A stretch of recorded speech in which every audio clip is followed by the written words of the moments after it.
Channel Sharing Tulus Kekristenan, sharing ke-75 dengan topik Yesus tidak tahu hari kiamat. Yesus tidak tahu hari kiamat. Bapak, Ibu, saudara-saudari sekalian, Shalom, salam damai sejahtera. Menurut Dr. Yonatan Purnomo, beliau selalu menjawab setiap masalah yang timbul di dalam masalah rohani kekristenan secara biblikal. Maksudnya, Alkitab terjemahan Biblikos bisa memberi jawaban setiap masalah dengan menunjukkan bunyi ayat yang berasal dari teks aslinya. Istilah beliau sumber yang kanon. Beliau tidak mau menjawab masalah secara teologikal. Jadi secara tertulis, Yesus bangkit, membangkitkan dirinya. Ada tulisannya begitu katanya. Mbak belum pernah lihat. Misalnya masalah Yesus tidak tahu hari kiamat, tidak tahu kapan. Penangkapan Mbah, kata beliau, bahwa Alkitab Biblikos menjawab masalah ini dengan biblikal, secara tertulis. Maksudnya, barangkali ada ayatnya bahwa Yesus tidak tahu hari kiamat oleh sebab ini dan itu. Mungkin ada begitunya ya, Mbak nggak tahu ya. Mbah menunggu Alkitab Biblikos itu terbit. Kapan terbitnya? Alasan beliau tentunya masih sibuk dengan 6.577 kesalahan Alkitab LAI. Ini masih dibahas. Kapan selesainya? Kita coba bermatematika ya. Coba Mbak ini sudah lanjut usianya. Kalau misalnya satu hari Minggu pagi jam 8 pagi WIB dibahas 4 kesalahan. 4 kesalahan Alkitab LAI. Satu hari Minggu 4. Satu tahun 52 hari Minggu. Satu hari Minggu 4. Jadi satu tahun 52 kali 4 sama dengan 208 kesalahan dibahas. Jadi jumlah kesalahannya kan 6.577. Kita mau tahu berapa tahun ya? Satu tahun 208 kesalahan dibahas. Jadi berapa tahun 6.577 tahun ini? Kan dibagi 208 pakai kalkulator, Mbak. Jadi tepat ini. Didapat, ini dibulatkan 31 tahun 7 bulan. 6.577 tahun, 6.577 kesalahan dibahas di dalam 31 tahun 7 bulan. Baru selesai dibahasnya. Belum dicetaknya ya. Aduh, bagaimana ya? Dr. Yonatan Purnomo sekarang menurut beliau berusia 60 tahun. Jadi pada usia 91 tahun 7 bulan seluruh kesalahan baru selesai dibahas. Untuk apa ya? Untuk apa? Kita sama-sama memantau bagaimana manuver beliau ini. Untuk apa? Dia bahas satu-satu untuk apa? Kalau itu kesalahan adalah kesalahan yang mendasar, yang mengubah keselamatan misalnya. Yesus begini, begitu. Ya bolehlah. Mesti sekarang juga kabarkan, beritakan. Sekarang ini kan ragu-ragu. Semua. Termasuk Mbak juga. Nah, kalau berpikir atau sambil bereaksi begini, ini kan berarti ada sesuatu terjadi di dalam pikirannya Mbak, di dalam benaknya Mbak ini, Mbak bahagia ini, satu kegoncangan. Bagaimana ya orang ini? Satu pertanyaan, bagaimana ya Pak Dr. Yonatan Purnomo ini? Begitu kan? Sekarang Mbak mau membahas masalah Yesus tidak tahu hari kiamat. Katanya Tuhan. kok tidak tahu kapan hari kiamat? Ya betul juga ya bagi mereka yang belum tahu. Nah ini jawabnya, tentu kita bahas ya. Tentu Mbah membahas secara teologi. Teologi itu ayat ini digabung dengan ayat ini, gabung ke ayat ini, kemudian diambil kesimpulannya, gitu. Itu kalau biblikal katanya Yesus maka ia membangkitkan dirinya. Waduh hebat sekali. Kenapa ya orang LAI itu kok tidak melihat ada kata-kata ini? Kenapa Bapak Dr. Yonatan Purnomo waktu kuliah tidak bisa melihat ini? 2 kali loh, dokter. 2 kali. Kenapa tidak bisa melihat itu? Yesus membangkitkan dirinya sendiri. Ada tertulis katanya. Loh, kenapa tidak dari dulu? Kalau dari dulu kan ya Mbak ini tidak keburu tua, sudah tahu. Betul tua. Betul tua katanya orang Makassar.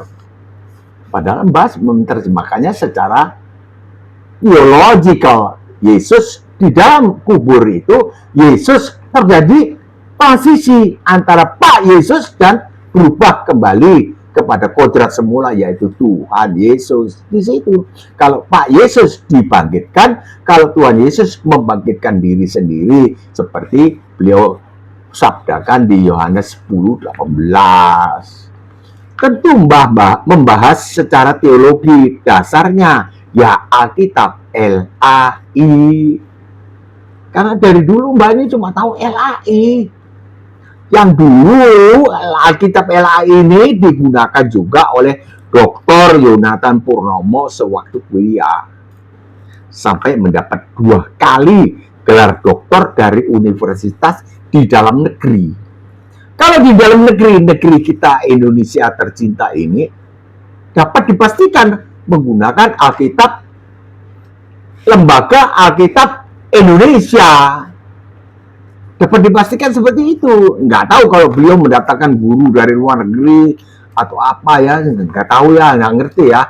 Beliau nggak pernah menyatakannya itu, dan beliau tidak pernah menceritakan, menyaksikan bagaimana beliau kuliah menggunakan Alkitab LAI.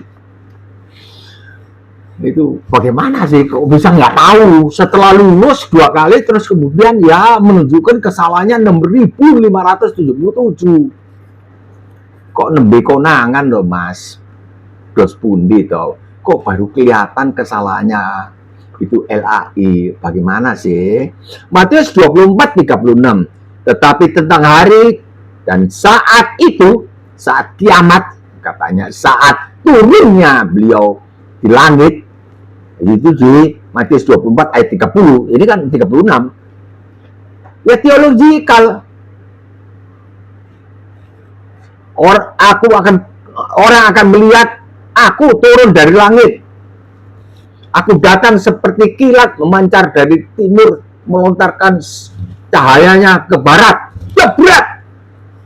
Kilat. Setiap hari Mbak selalu was-was. Jangan-jangan seperti kilat datang.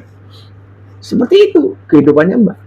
Lalu semua bangsa akan melihat aku turun dari langit dengan segala kekuasaanku dan kemuliaanku, dengan disertiri oleh para malaikat yang meniup sangkakala yang dahsyat bunyinya, dan semua bangsa melihat aku datang itu dan meratap. Ya, kira-kira begitu. Matius 24:30. Mbak tidak hafal mati karena sedang konsentrasi lain. Tetapi tentang hari dan saat itu, yaitu yang diceritakan beliau ini, tidak seorang pun yang tahu. Kapannya itu beliau turun, nggak tahu. Malaikat di sorga nggak tahu juga malaikat. Apa begitu ya pengetahuannya malaikat sampai nggak tahu juga ya. Dan anak pun tidak, hanya Bapak sendiri. Nah ini bisa diterjemahkan dengan secara teologi yang lain.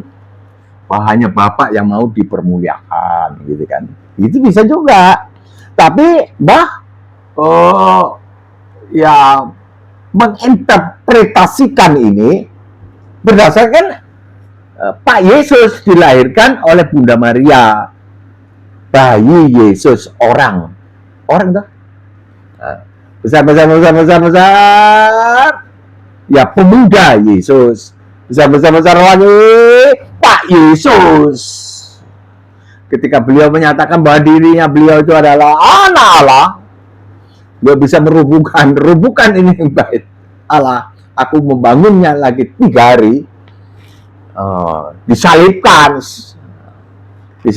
Pak Yesus. Cocok. Tidak berubah menjadi Tuhan Yesus. Jadi orang Kristen mesti tahu betul, tegas. Yang dilahirkan Bunda Maria bukan Tuhan Yesus, tapi Pak Yesus, bayi. Yalah, kalau kecil ya bayi Yesus. Malam kudus, sunyi senyap, bayi Yesus.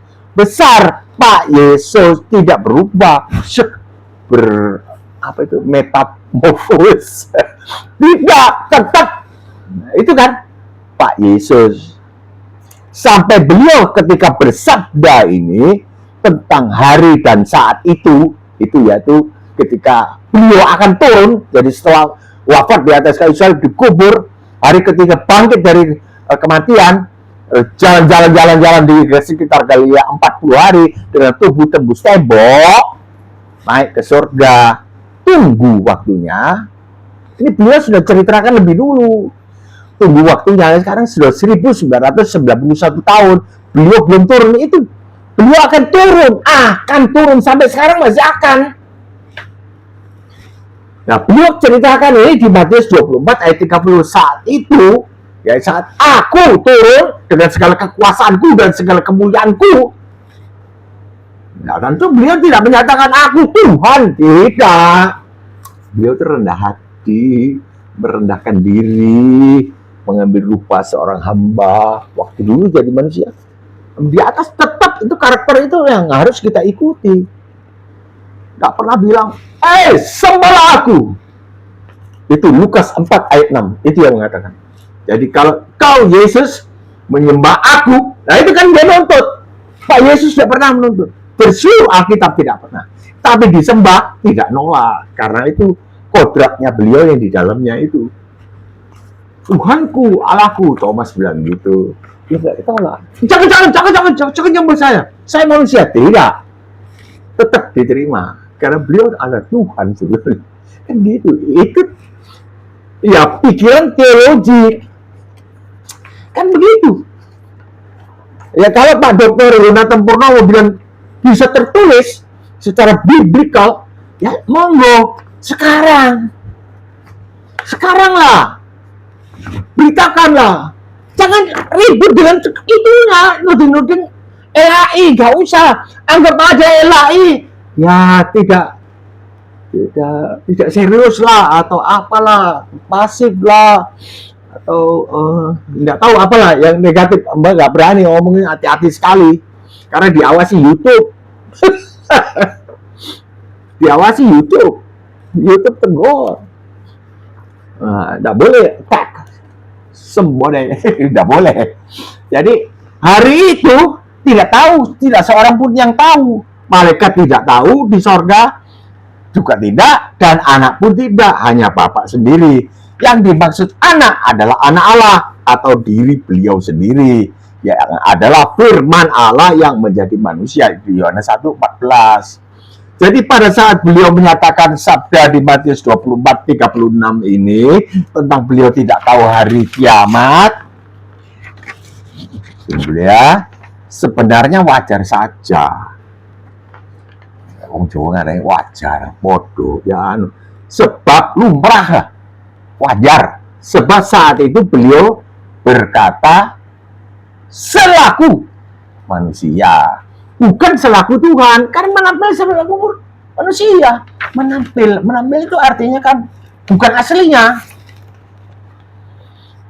Menampil kan bukan aslinya beliau. Beliau Tuhan jadi manusia, tapi kan 33 tahun, berarti kan bukan aslinya. Aslinya beliau Tuhan, kekal selama-lamanya, Alfa dan Omega. Nah, itu kan, itu aslinya. Yang menampil sebagai manusia ini tidak asli kan. Bukan aslinya beliau, cuma supaya bisa disalib, dipaku, cetok, tangannya menggantikan umat manusia. punna eroki. Kalau mau Anda digantikan, kalau tidak mau terserah padamu, kau jalani sendiri. Tapi Mbah himbau, maulah, jangan keraskan hati atau meninggikan hati. Meninggikan hati tidak menerima kasih karunia Allah loh. Nggak usah Allah kasih saya, nggak usah. Terima kasih, kamsia. Pemberian Allah ditolak.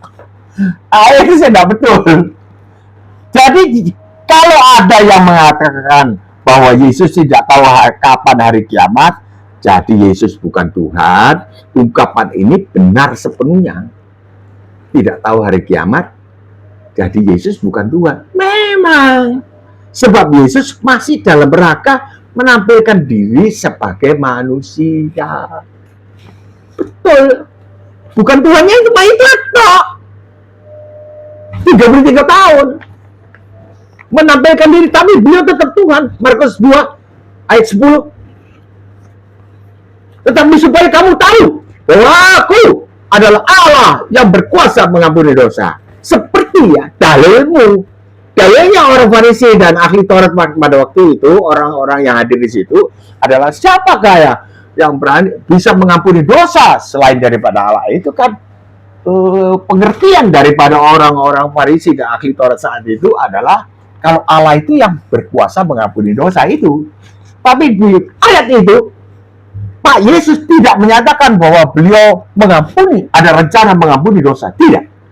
Coba baca baik-baik. Tetapi supaya kamu tahu bahwa aku adalah Allah yang berkuasa mengampuni dosa. Ya. Kemudian kita kembali ke pikirannya orang itu. Orang-orang yang hadir itu siapakah yang bisa mengampuni dosa selain daripada Allah? Ya ini dipakai. Pikiran ini dipakai oleh Pak Yesus untuk menyatakan dirinya bahwa beliau adalah Allah, walaupun penampilannya sederhana sendiri. Allah pakai daging, numpang lewat rahimnya Bunda Maria. Tapi tidak terjadi proses apa yang dikatakan numpang lewat, supaya sama dengan umat manusia yang lain. Kalau turun dari langit jeblok, wah Yesus, saya Yesus pakai daging.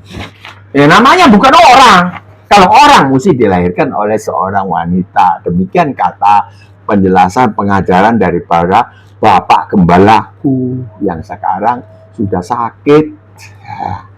Nah, jadi Yesus masih dalam rangka menampilkan diri sebagai manusia selama 33 tahun. Dalam rangka itu 33 tahun. Sampai pada tujuan akhir misi beliau, wafat menyerahkan nyawa di atas kayu salib, itu manusia. Setelah di dalam kuburan, beliau kembali kepada kodratnya. Masuk kubur. Hari ketiga kembali kepada kodratnya. Di situ terjadi transisi antara dari Pak Yesus kembali menjadi Tuhan Yesus. Pengertian dari mana? Teologi. Cocok dok. Yohanes 10:18 yang dicocok-cocokkan. Tidak bisa dikatakan ini pakai ilmu cocokologi. Ini kan timbul istilah baru bagi orang-orang yang tidak teologi, lalu pakai ilmu cocokologi. Yaitu Mbah Bagio bahagialah contohnya. Nggak apa-apa. Tapi memang benar cocok kok.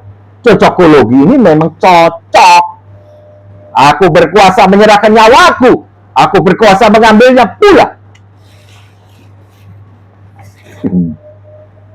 Inilah tugas yang kuterima dari Bapakku. Jadi beliau tidak bisa turun. Bukan tidak bisa turun dari kayu salib, bro. Tidak mau karena beliau melaksanakan tugas. Kalau Anda melaksanakan tugas, mungkin Anda sering bolos di kantor. Jangan tidak bolos. Pak Yesus tidak bolos. Tidak mau.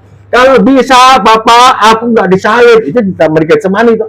Kalau bisa, lalulah cawan ini daripadaku. Tetapi bukan kehendakku, melainkan kehendak Dikola yang jadi. Kan itu. Itu Pak Yesus lagi. Bukan Tuhan Yesus. Karena orang Kristen nggak ngerti, nggak diterangkan, nggak pendeta nggak tegas. Mbak ini bukan pendeta ya. Lebih dari pendeta. Mereka istriku bilang, lebih dari pendeta, papi. Guyonan ya. Jadi beliau kembali kepada kodrat semula, yaitu Tuhan. Dalam kubur, dia keluar dari kubur dengan tubuh tembus tembok. Yohanes 20. Ingat peristiwa Thomas yang tidak percaya. Itu Thomas yang tidak percaya. Hari itu berkumpul 10 orang, kan tinggal 11. Yudas Iskariot mati. Ini juga mesti diusut oleh Pak Yonatan Purnomo. Ini Mbak Bagio kasih tugas. Yudas Iskariot itu mati karena apa? Bunuh diri, gantung diri, atau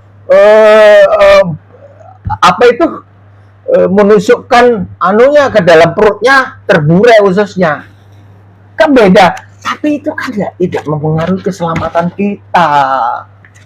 Memang ada beda, tidak benar. Alkitab mesti persis.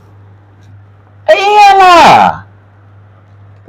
Persis itu kan, persisnya itu kan isinya.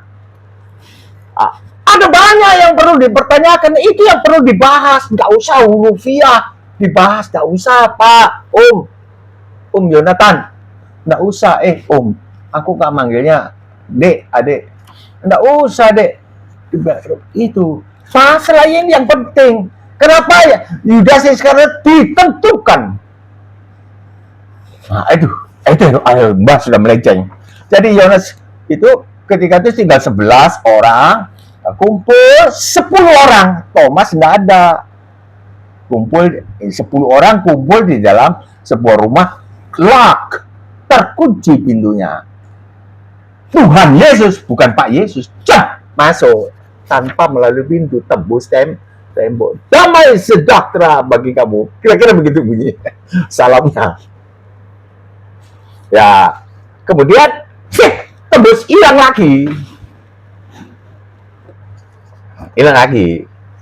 1 minggu kemudian kumpul lagi 11, ada Thomas, ada hadir.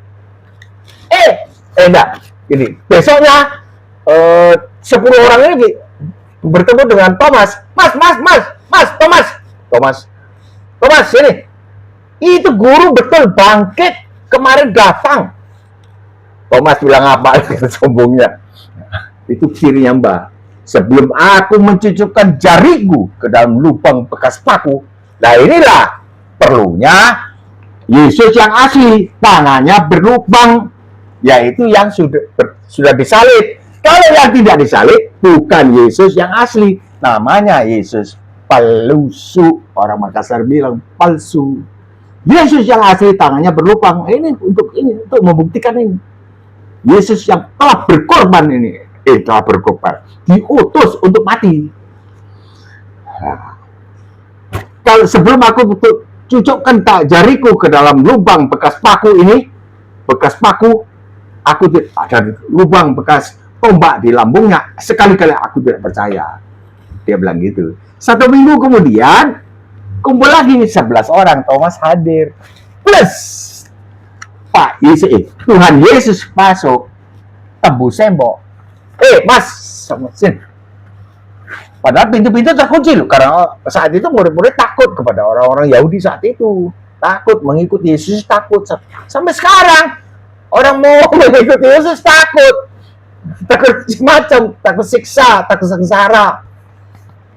Begitu masuk, salam damai sejahtera bagi kamu. Langsung Pak Tuhan Yesus bagian. Loh, waktu pembicaraan diskusi, waktu Thomas menantang itu kan Tuhan Yesus nggak tahu di mana, nggak tahu jalan-jalan di Galilea di mana, nggak tahu. Tapi beliau tahu diskusi apa yang dikatakan oleh oleh Thomas saat itu. Tahu. Sini, Mas. Ulurkan tanganmu. Tusuk sini. Cucukkan jarimu di sini. Ini lambungku. Cucukkan. Nah ya. Dan percayalah, jangan tidak percaya. Berani Thomas tunjukkan? Tidak berani, langsung tidak ditulis tersungkur. Ini teologi. logikanya tersungkur. Tuhanku, Allahku, itu disebutkan.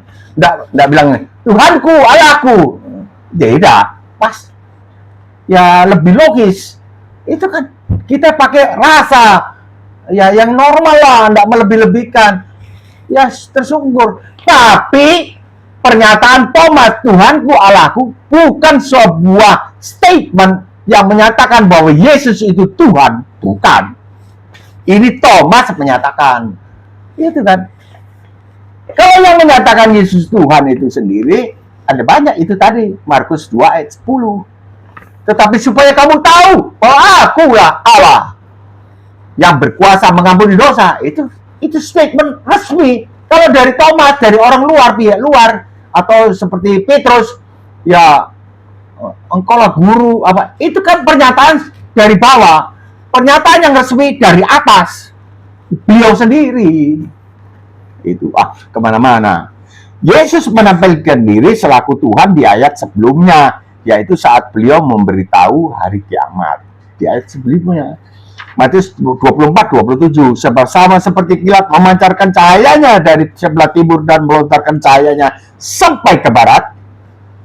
Bayangkan, orang turun dari langit sama seperti kilat memancarkan. Jadi beliau masih berstatus Pak Yesus ini, menerangkan kelak beliau akan menjadi Tuhan Yesus seperti ini. Ya, Matius 24 ini, beliau masih berstatus Pak Yesus, mengkisahkan atau memberi informasi tentang kelak kedatangan beliau kedua kali. Ada agama lain juga mempercayai bahwa Yesus Kristus atau Isa Al-Masih itu akan turun lagi sebagai hakim. Nggak tahu, nggak bercampur ke sana ya. Sebab sama seperti kilat memancarkan cahayanya dari sebelah timur dan melontarkan cahayanya sampai ke barat, timur, kanan, barat, kiri, ya. Demikian pula lah kelak kedatangan anak manusia. Demikian pula lah kelak kedatanganku. Tentu ada embel-embelnya sebetulnya sebagai Tuhan, gitu kan. Nah, kalau turun dari langit seperti kilat memancar itu kan Tuhan. Masa nggak terbuka kah? Nggak boleh pakai istilah-istilah lain, Mbak. Hati-hati. 30. Pada waktu itu akan tampak tanda anak manusia di langit. Itu kan membahasakan diri, merendahkan diri, tanda anak manusia, orang ketiga. Padahal maksud beliau kan pada waktu itu akan tampak tanda aku di langit. Untung bukan bagi aja itu. Tentu bagi bilang aku. Tuhan Yesus tidak rendah hati, lemah lembut dan rendah hati. Marilah datang kepadaku semua yang berlelah dan bertanggungan berat. Aku akan memberi kelegaan kepadamu. Belajarlah kepadaku. Karena aku lemah lembut dan rendah hati. Pada waktu itu akan tampak pada aku di langit dan semua bangsa di bumi akan meratap. Itu kan meratap gitu ya kira-kira. Masa, hei, Yesus, dia meratap. Tidak. Meratap ketakutan. Takut dihukum, bukan takut diterkam atau bagaimana, dihukum masuk neraka. Karena beliau datang sebagai hakim yang menghakimi, dan mereka akan melihat aku itu datang di atas awan-awan di langit. Seluruh dunia. Kenapa bisa turunnya satu tempat, tapi seluruh dunia melihat? Ada yang komplain, masa bisa melihat? Kalau turunnya di Makassar, masa orang di Amerika bisa melihat? Bisa, karena Tuhan. Bukan ya, bukan Anda debu, abu. Ini bahagia itu abu belaka. Semua bangsa di bumi akan meratap dan mereka akan melihat aku datang di atas awan-awan di langit dengan segala kekuasaan dan kemuliaanku. Apakah kurang pernyataannya bahwa beliau Tuhan? Kurangkah? Kurang keras? Salah. Saking kerasnya sampai hati manusia sampai nggak bisa terbuka ini. Bahwa beliau Tuhan yang menjadi manusia, nggak tahu hari kiamat. Kalau beliau bilang aku tahu hari kiamat tanggal sekian, Wah, berarti balik-balikan nih. Bohong ini. Bohong toh. Manusia kalau tahu hari kiamat kan bohong. Ada pula yang dipertanyakan saat di Taman Getsemane. Kok Tuhannya orang Kristen ketakutan? Matius 26:37, dan ia membawa Petrus dan kedua anak Zebedeus serta beliau, maka mulailah beliau merasa sedih dan gentar. Ketakutan manusia. Dah, jadi tidak usah diperinci satu-satu. Tidak usah, pokoknya sejak dilahirkan oleh Bunda Maria sampai wafat di atas kayu salib, sampai ke dalam kuburan, beliau adalah Pak Yesus manusia. Segala apa yang aneh-aneh yang dilakukan oleh, misalnya beliau itu Tuhan, statusnya Tuhan pada waktu itu, nah, yang aneh-aneh menurut orang, oh Tuhan kok begini, kok Tuhan kok begitu, ya, Tuhan kok nggak bisa membela diri sendiri, kok Tuhan nggak bisa turun dari kayu salib. Semua itu terjawab oleh karena itu tadi, bahwa yang lahir dari Bunda Maria itu Pak Yesus, bayi Yesus, kemudian besar menjadi Pak Yesus, dikebumikan, dikubur Pak Yesus. Nah, dari situ transisi kemudian kembali kepada kodrat semula Tuhan Yesus. 38, lalu kata beliau kepada mereka, kata Pak Yesus, hatiku sedih, sangat sedih, seperti mau mati rasanya. Bisa. Setiap orang, Mbah yakin, pernah merasakan kesedihan, nggak tahu macam-macam masalahnya. Mbah juga pernah sedih, tidak mau terima ini, itu sedih mengingat masa lalu lagi. Tinggallah di sini dan berjaga-jagalah dengan aku. Jadi Pak Yesus memberi contoh sebetulnya di sini, bahwa kalau kita ini tidak bisa menanggung sengsara sendiri, kalau ada stres, carilah temannya atau saudara yang dekat, yang tulus, benar-benar berpihak pada kita, baru kita curhat ke situ. Ini, mari sama-sama. Janganlah menyatakan turut berduka cita ketika ini keluargaku sudah meninggal. Turutlah berduka cita sementara masih sakit. Ini kita datang, bukan berduka cita apa? Turut menderita. 1 Korintus 12:26. Turut menderita, satu menderita, semua turut menderita. Tinggallah di sini dan berjaga-jagalah dengan aku. 39, maka ia maju sedikit, lalu sujud dan berdoa. Oh, ini Yesus sujud sama dengan agamaku. Ya udah, ini masuk aja Kristen, langsung udah itu ikut Tuhan Yesus sujud juga. Kan gitu logikanya. Ini sujud ini. You ikut agamaku, bukan you masuk ke dalam keselamatan. Karena Pak Yesus juga tidak menolak orang sujud, berdoa dengan sujud, tidak menolak. Sujud dan berdoa, katanya, ya Bapakku, jikalau sekiranya mungkin, kalau mungkin ya. So ini ketentuan, rencana Allah, misi, kuutus kau mati di atas kayu salib. Itu kan. Sebab apa yang tidak mungkin dilakukan hukum Taurat karena tak berdaya oleh daging, telah dilakukan oleh Allah. Manusia gagal melakukan perintah dan menjauhi larangan hukum Taurat karena tak berdaya oleh daging, telah dilakukan oleh Allah dengan jalan mengutus anaknya sendiri di dalam daging. Sus, turun dalam daging, masuk perutnya Santa Maria. Begitu kira-kira ilustrasinya, teologikanya. Terus lahir jadi manusia, Pak, bayi Yesus, orang. Kalau sekiranya mungkin, nah itu ditentukan, disuruh, kalau sekiranya mungkin nawar, biarlah cawan ini lalu daripadaku. Artinya kalau bisa, gak usah disalib lah Tuhan, Papa, jangan saya disalib. Ini pergumulan, tetapi janganlah seperti yang ku kehendaki.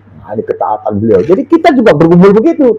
Kalau bisa jangan begini dong, Bapak. Ini tapi bukan kehendakku. Kehendak Engkau lah. Jangan melawan. Saya tekad tidak melawan. Orang ini berbuat jahat, Saya tekad tidak melawan. Orang ini memusuhi saya, tapi saya bertekad karena Engkau telah mati di atas kayu salib bagiku, maka aku mau menurut, mengasihi musuh, melainkan seperti yang engkau kehendaki. Engkau kehendaki.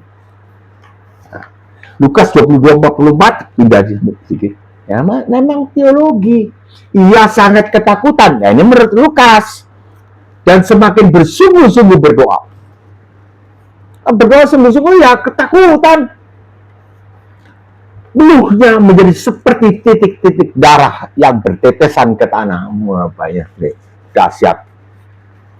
Peluhnya.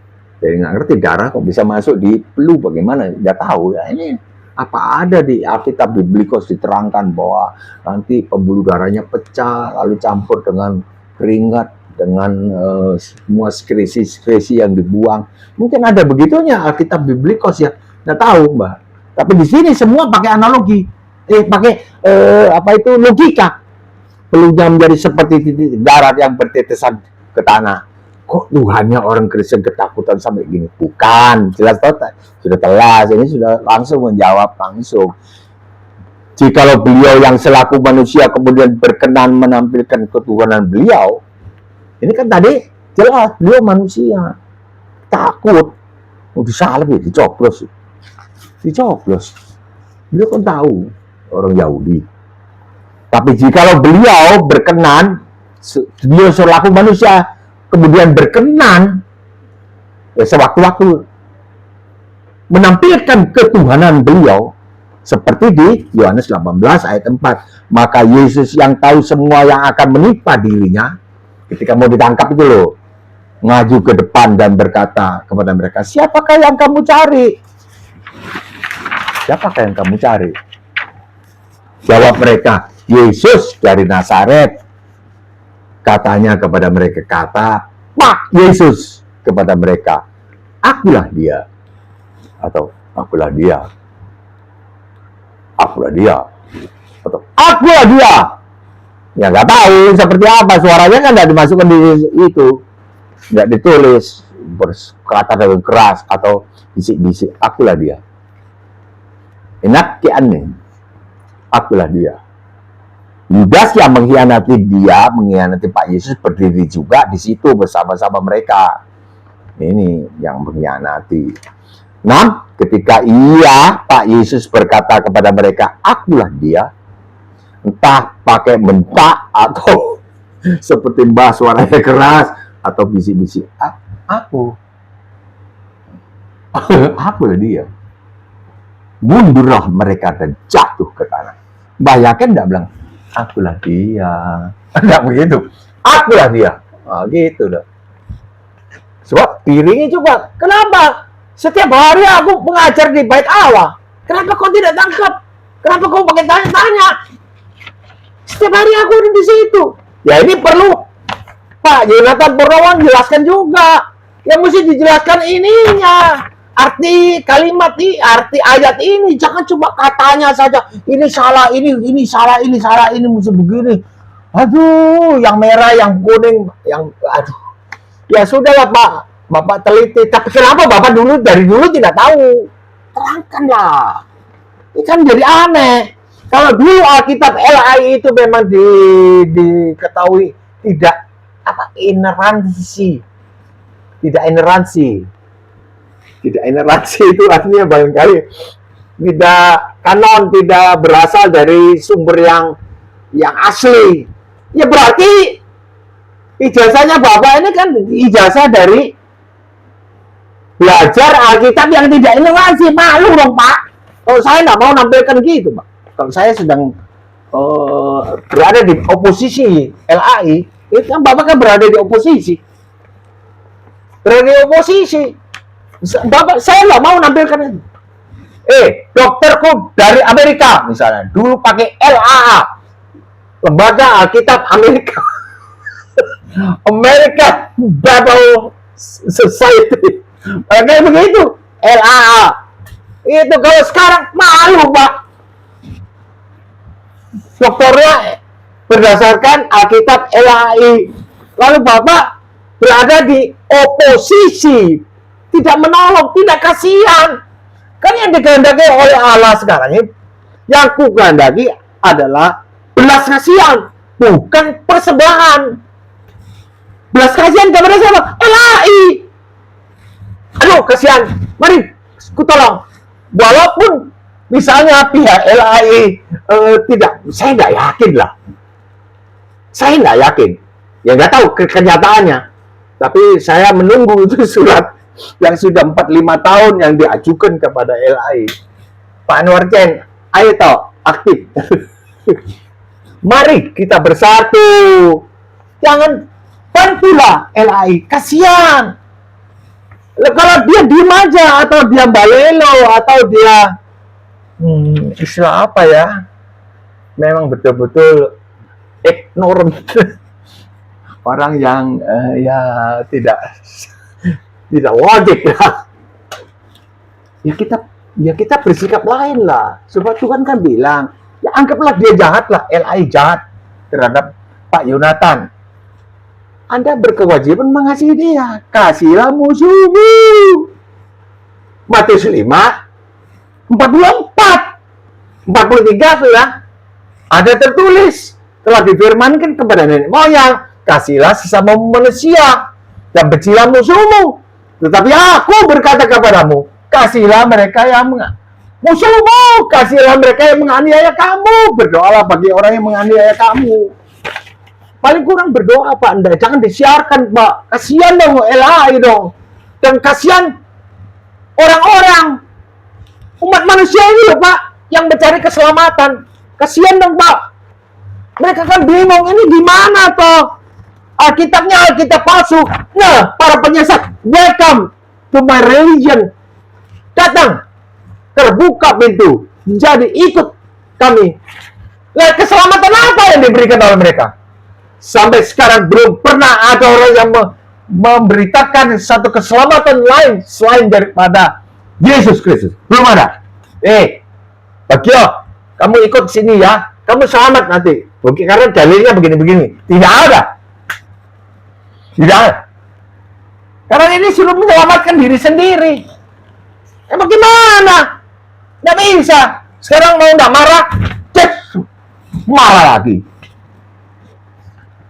Nah, ketika ia berkata kepada mereka, akulah dia, mundurlah mereka dan jatuh ke tanah.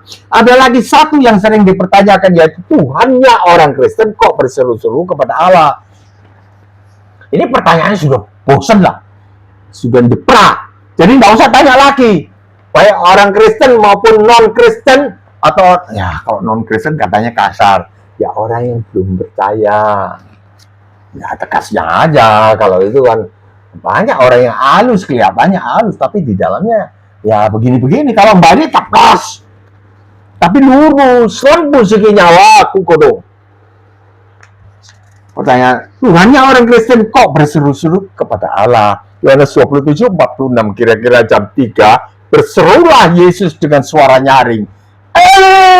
Eli, lama sabachthani. Artinya, Allahku, mengapa engkau meninggalkan aku? Katanya Tuhan. Kok berseru-seru kepada Allah? Ya, tadi kita sudah tahu jawabnya, toh. Ya, tanpa mendengar lagi video ini, tanpa mendengar lagi khotbahnya, bahasanya Mbak bahagia. Bapak, Ibu, saudara-saudari sekalian, semua yang sudah tahu. Oh, ini orang. Sejak lahir, sampai mati di atas kayu salib, sampai di kuburan, orang. Jadi segala sesuatu yang tidak sesuai dengan perilaku Tuhan, ya orang. Ketika di dalam, itu terjadi transisi. Tidak salah, Pak. Coba buktikan. Apa? Apakah di situ tertulis Yesus, maka Yesus membangkitkan diri? Tidak ada yang dibangkitkan. Menurut saya tidak cocok. Yesus orang. Pernah jadi orang. Itu kan. Jadi orang harus dibangkitkan. Orang tidak tahu hari kiamat. Tuhan tahu. Dia turun dari langit kok nggak tahu gimana sih.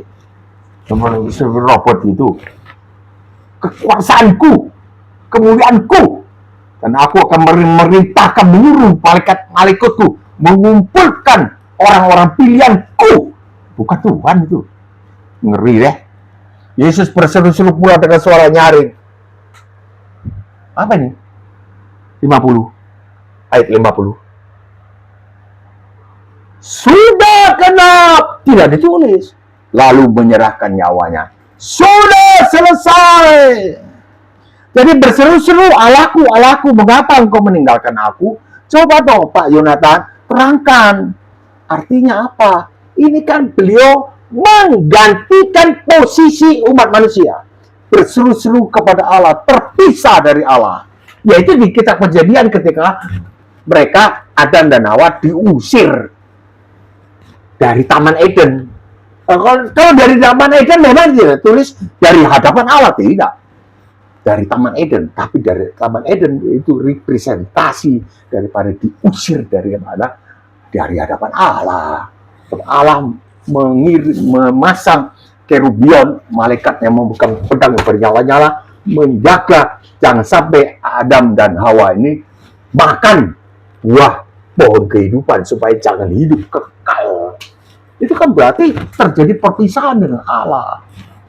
Manusia berdosa tidak bisa datang kepada Allah yang maha suci. Maha suci.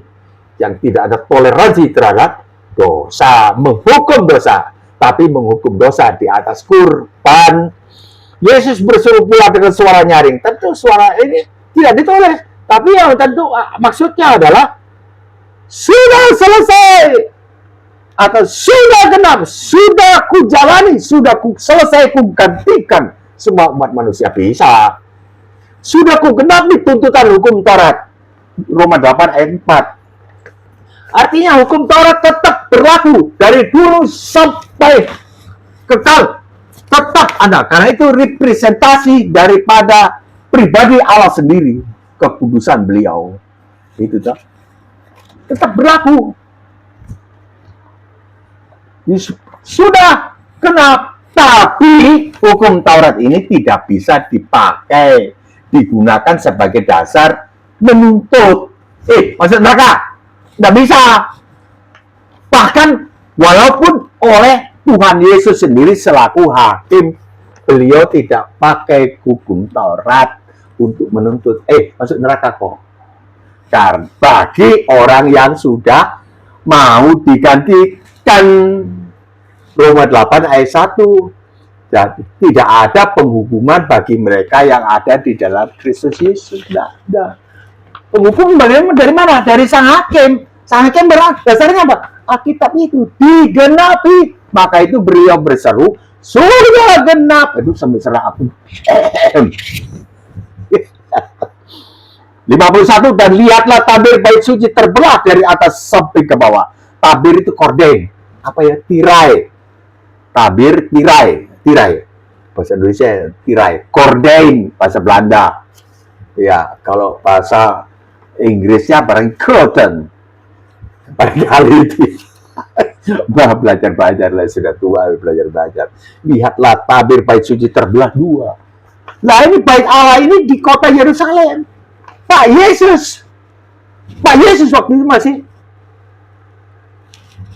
wafat, menyerahkan nyawa di kayu salib di Golgota, bukit Golgota yang disebut apa itu? Tengkorak, bukit Tengkorak. Jauh. Kenapa bisa di bait Allah robek? Itu menandakan. Nah, ini kan teologi. Bahwa Yesus Kristus sebagai Tuhan yang bertindak sebagai imam besar yang dapat imam besar yang masuk ke dalam ruangan maha suci menghadap Allah. Itu ruangan maha suci yang dimasuki oleh imam besar Harun 1 kali 1 tahun dengan membawa darah domba jantan dan abu lembu muda, masuk ke situ melewati tirai dari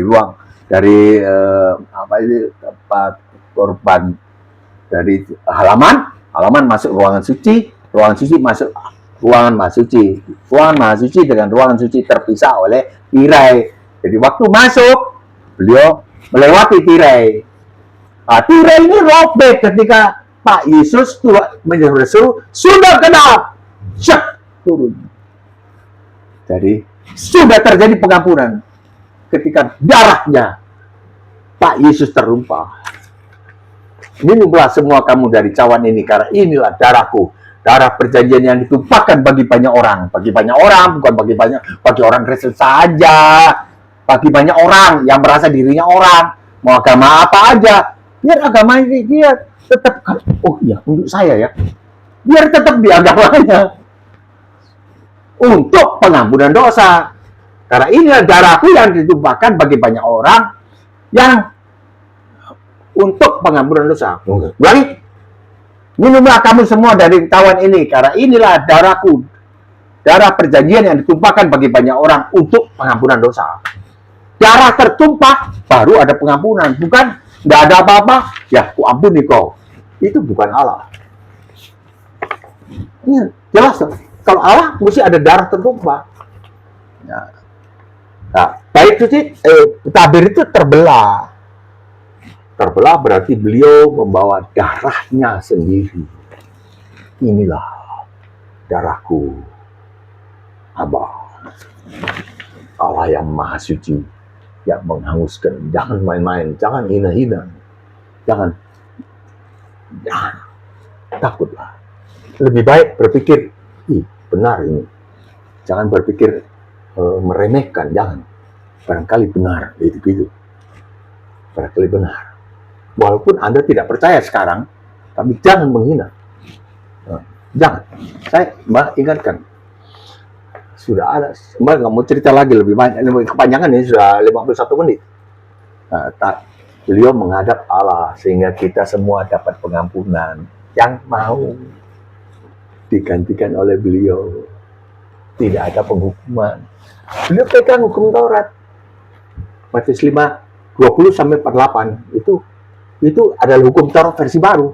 Itu berlaku setelah Pak Yesus menggenapi hukum Taurat lama, berlaku hukum Taurat baru, versi baru, versi Tuhan Yesus. Di mana? Matius 5:20-48. Jika hidup keagamaanmu tidak lebih benar daripada hidup keagamaan orang Farisi dan ahli Taurat, mesti ada tambahnya, yang hidupnya berdasarkan, ini penjelasan teologi, berdasarkan hukum Taurat lama, kalau tidak lebih dari itu, maka kamu sesungguhnya tidak akan masuk ke dalam kerajaan sorga. Artinya kamu batal selamat yang diterangkan di Matius 5:17. Nah, itu Pak Yesus masih itu.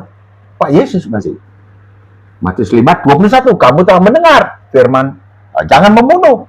Siapa membunuh harus dihukum. 22, tetapi aku berkata kepadamu. Artinya, hukum Taurat lama dianulir. Tidak berlaku. Tetapi aku berkata kepadamu, lalu dilonjeng, digelontorkan, nggak tahu ya apa istilahnya ya, diproklamirkan hukum Taurat baru versi Tuhan Yesus. Barang siapa marah kepada saudaranya, dia sudah harus dihukum. Barang siapa berkata kafir, dia harus sudah dihadapkan kepada mahkamah agama. Jangan bilang kafir, jangan bahaya. Loh, ini kejadian betul. Yesus Kristus mati di atas kayu salib itu terjadi betul. Jadi perkataannya betul, hukumnya betul, benar. Jangan bilang kafir, harus dihadapkan ke mahkamah agama. Tidak akan tahan. Mahkamah agama artinya Anda akan diadili sesuai dengan hukum agama. Jangan. Barang siapa berkata jahil, ya sudah harus diserahkan ke dalam neraka nyala-nyala. Apa jahil? Tolol kau. Begini aja nggak bisa. Ulang-ulang sudah dikasih tahu. Mesti diserahkan neraka nyala. Tapi ini rule. Ini Mbak mulai melenceng. Rule, bukan law. Bukan law, rule law. Ini rule. Semua ada jalan keluarnya, kecuali cerai. Dulu kalau cerai, kasih surat cerai. Kalau sekarang nggak boleh cerai. Jalan keluarnya apa? Jangan cerai. Gitu. Kalau yang lain boleh. Kalau membunuh, jadi tadi benak orang sudah sama dengan membunuh. Mesti diserahkan neraka nyala-nyala. Tapi ada jalan keluarnya. Matius 5:23. Tapi jika engkau bertepatan waktu mempersembahkan persembahan, haleluya, Abah Maha Besar. Teringat saudaramu, di hati saudaramu ada apa-apa terhadap engkau, batalkan. Teringat di hatinya LAI, ketuanya LAI, ada sakit hati terhadap engkau, batalkan. Tinggalkan dulu persembahan itu. Jangan memuji aku. Matius 5:23, tolong dibacalah, kasih komentar. Mbak, ngomongnya kebablasan lah. Berani Anda bilang begitu? Belum ada yang bilang. Belum ada. Atau tidak peduli. Saya nggak percaya, karena yang nontonnya juga ya nggak sebesar Pak Yonatan punya anu lah. 39.000 Mbak, cuma ya berapa, 200-300 orang. Tapi nggak percaya kalau nggak ada yang ngerti soalnya. Mesti ada. Ya, tidak ada yang berani. Jadi kalau teringat ada hatinya LAI terhadap kita, terhadap Pak Yonatan Purnomo, karena beliau menyerang-nyerang LAI, ya nyerang bukan nyerang apanya, menyerang Alkitabnya itu loh, bukan menyerang pakai rudal seperti perang-perang itu, bukan. Ya menyerang tuh namanya attacks. Itu sakit hati. Masa nggak sakit hati? Sakit hati. Batalkan dulu, tinggalkan dulu bersama, pergi berdamai. Saya salah. Matius 18, Lukas 17. Bahkan kalau satu hari 7 kali saudaramu berkata menyesal. Jadi kalau orang berdamai itu harus bilang, saya menyesal telah menjelek-jelekkan Alkitab LAI. Itu bukan jadi kalau ada saya salah bicara apa, jelas salah. Bukan jadi kalau ada salah, bukan jelas salah. Sebab yang kuhendaki adalah belas kasihan, bukan persembahan, bukan haleluya, bukan belas kasihan. Aduh, kasihan LAI. Kenapa begitu ya? Kok dia tidak berdaya sekali ya? Udah tahu ini. Ya aku dulu di sini, kamu sih begitu, introspeksi itu. Kasihan, ini belas kasihan. Jadi semua orang kemudian lihat Alkitab Biblikos, pasti direbut. Wah ini, karena buahnya manis. Mudah-mudahan berkenan. Dan kuburan-kuburan 52 dan kuburan-kuburan terbuka dan banyak orang kudus yang telah meninggal bangkit. Dan lihatlah tabir bait suci terbelah dua dari atas sampai ke bawah, dan terjadilah gempa bumi dan bukit-bukit batu terbelah. Bayangkan, bukankah dia Tuhan kah? Matinya aja begitu dahsyat. Kalau orang mati meleleh gitu kan, kembali menjadi tanah. Ada lagi satu lagi yang dipertanyakan oleh orang yang belum percaya. Yesus kan juru selamatnya orang Kristen, kok tidak bisa menyelamatkan dirinya sendiri? Ini Bapak Ibu saudara-saudara sekalian sudah bisa menjawab. Kok nggak bisa turun dari kayu salib ya? Pertanyaan ini kan sudah 1991, 2024 kurang 33 tahun yang lalu dipertanyakan oleh orang-orang di sekitar kayu salib. Dipertanyakan. Matius 27:41, demikian juga imam-imam kepala bersama-sama ahli Taurat dan tua-tua mengolok-olokkan dia, Pak Yesus, diolok-olok, dan mereka berkata, orang lain itu di kayu salib, orang lain ia selamatkan, tapi dirinya sendiri tidak dapat ia selamatkan. Ia Raja Israel, baiklah ia turun dari kayu salib, dan kami akan percaya kepadanya.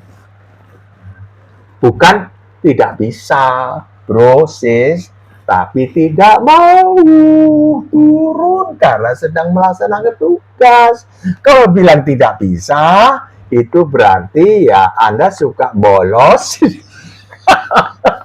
Enggak, Mbak Guyonan. Suka bolos di dalam pekerjaan.